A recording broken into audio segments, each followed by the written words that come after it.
সুমিত, এই তুই আমার 2000 টাকা নিয়েছিস, কবে দিবি? তুই কি আমার টাকা দিয়েছি বলে কি মাথা কিনে নিয়েছিস নাকি? যেখানে সেখানে টাকা চাইবি? টাকা দিয়ে আমি কি চোর হয়ে গেলাম? আর টাকা দেওয়াটা কি অপরাধ? হ্যাঁ, টাকা চাওয়াটা অপরাধ। এই রাস্তাঘাটে টাকা চাইছি, আমার একটা মান সম্মান নেই, তো টাকা দেবো না আমি। তো যদি কিছু করাতে হয় করে নিবি, করে যা।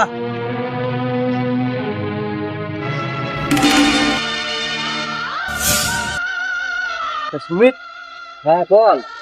আচ্ছা তুই এই বাপ্পার সাথে যে ব্যবহারটা করলি, এটা কি ঠিক করলি ভাই?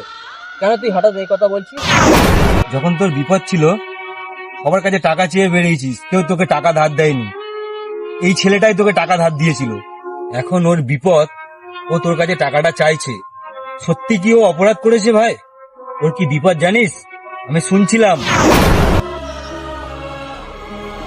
হ্যালো, কি শরীর খারাপ? হ্যাঁ হ্যাঁ, আমি এক্ষুনি আসছি, এক্ষুনি আসছি। আরে আরে, কোথায় যাচ্ছে বাবু? কোথা কোথায়? আমার তুই ক্ষমা করে দিস ভাই, আমি বুঝতে পারিনি ভাই, তোর ঘরে বিপদ ভাই। তোর যা খরচা আমি সব দেবো ভাই। কোথা চ, তুই আমার ক্ষমা করে দিস ভাই। আমার খবর না, ভাই কি হলো ভাই? খোকনদা, আমি বাপা কাছে গিয়েছিলাম, আমার ভুল আমি বুঝেছি খোকনদা। সত্যি তুমি আমার চোখটা খুলে দিয়েছো খোকনদা, তুমি আমার ক্ষমা করে দিও।